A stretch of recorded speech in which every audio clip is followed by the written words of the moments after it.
রানীকে হাই করেছো? হাই রানী, হাই করেছি। রানী শ্রী হ্যাপি বার্থডে উইশ করছে, দেখেছো? দেখো তোমার অস্কারটাকে দেখো, কত হালালের ঘরে টোটাল, দেখেছো?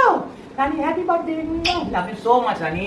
খুব ভালো থেকো, খুব আনন্দ থেকো, খুব মজা করো, আর মাম্মাম ড্যাডের প্রচুর চটকানে খাও। তোমার মাম্মাম ড্যাডা জাস্ট গড গিফটেড, এটা বলার কিচ্ছু নেই, এটা সবাই জানে। তোমার মাম্মাম ড্যাডা যা করেছে তোমার জন্য হোল লাইফ, সেটার জন্য তুমি ওদেরকে ব্লেসিং করতে থাকবে, ঠিক আছে?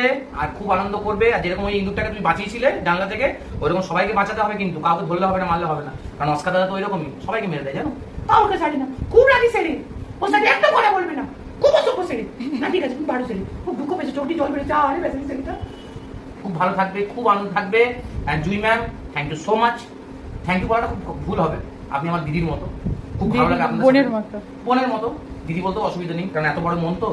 খুব ভালো লাগে আপনাদের ভিডিও দেখতেও ভালো লাগে, আপনি যখন কিছু পারেন আমার খুব ভালো লাগে, আমি বেশি করে আগে দেখতে চাই ওইটা।